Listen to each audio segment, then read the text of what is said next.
Welcome back, creatives. So this is one episode after an interview episode, and I'm going to tell you again, please go back and listen to that episode because you need it. And I want to hear your thoughts. I want to know what you think about it, what interests you, about the episode and what you'd like to hear next. On today's episode, I want to talk about tech being 50% tools and 50% people because they are soft skills you can't ignore. Now, we talk so much about learning how to code, mastering tools, having sleek designs, shipping fast. But here's the truth. The biggest tech wins come down to how well you work with people. Because behind every product is a team and behind every user is a human. So your ability to connect, communicate, and empathize is what turns a good product into a great experience. Now, have there ever been a time where you thought you sent the perfect handoff to the dev team only for them to completely misunderstand the feature? Do you know why? It's because you assumed they saw the product the same way you did. And this happens even between developers, front-end and back-end. Back-end sending certain APIs and the front-end misinterpreting it, thinking this is what it should pass through, this is what it should do.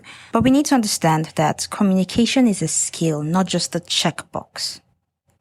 In the tech space, we often focus on the hard, coding language like I listed earlier, design tools, data analytics, but soft skills, they are what help you navigate people. They include communication, empathy, emotional intelligence, active listening, collaboration, and even conflict resolution. So think of it this way.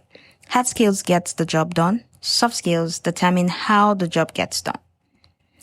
And it also determines how well you work with others along the way. And the higher you go in tech, the more these skills matter. In fact, the higher you go in any sphere at all, the more these skills matter. Because you're no longer just building systems, you're influencing people.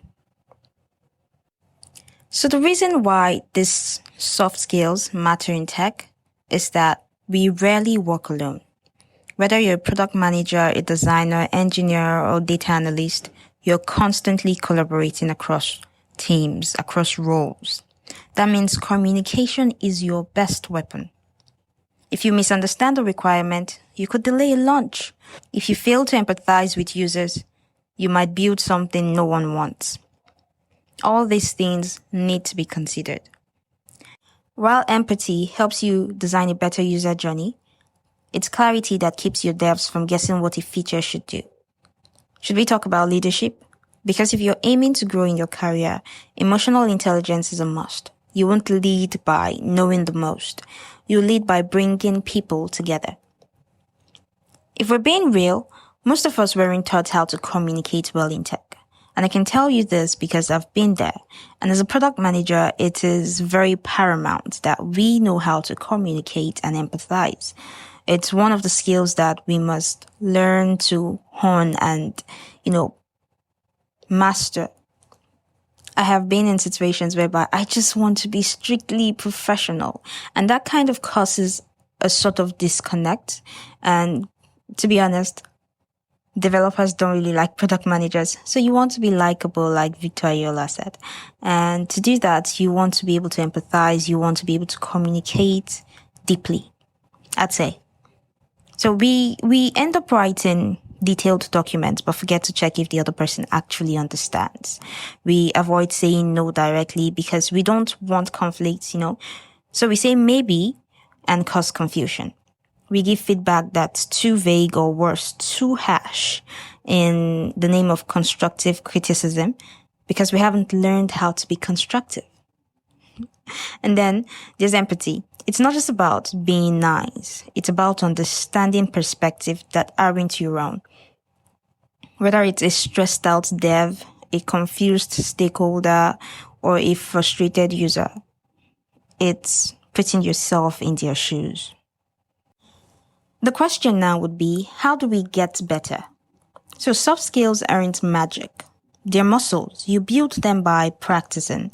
And practice make perfect, I think. But here's the thing. You have to use them to know when to use them best. Here's what worked for me and a few other people that I know in tech. that have grown so fast. You start with active listening. Don't just wait to talk. Actually hear what someone's saying, and you can repeat it back to confirm if you got it, if you're on the same page. Simplify your language. If you can explain your idea in plain English to someone outside of your field, that's a superpower. That's underrated. Another thing is ask for feedback. Not just on your work, but on how you communicate and lead. You want to know if you're doing it the right way and if you're empathizing with them in the process. Something else you want to do is research outside of tech. So tech is a really broad space, but it's not the only space. You want to be able to hold conversations outside of your main domain, because this would give you an edge and this would help you relate to other people. Have a hobby, have other things to do outside of the tech field. And lastly, you want to join cross-functional teams. Volunteer, paid internships, just kind of fit yourself somewhere, because every collaboration teaches you something new about how people think and how they work.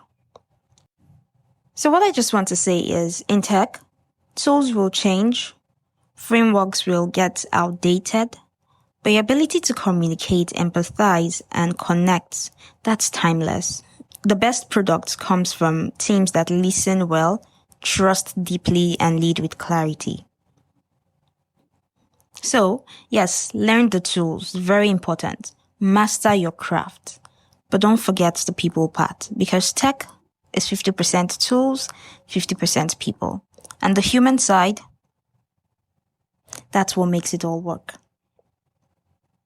And if this episode helped you, please share it with others in tech who need this reminder. It's not just what you build, it's how you work with others to build it.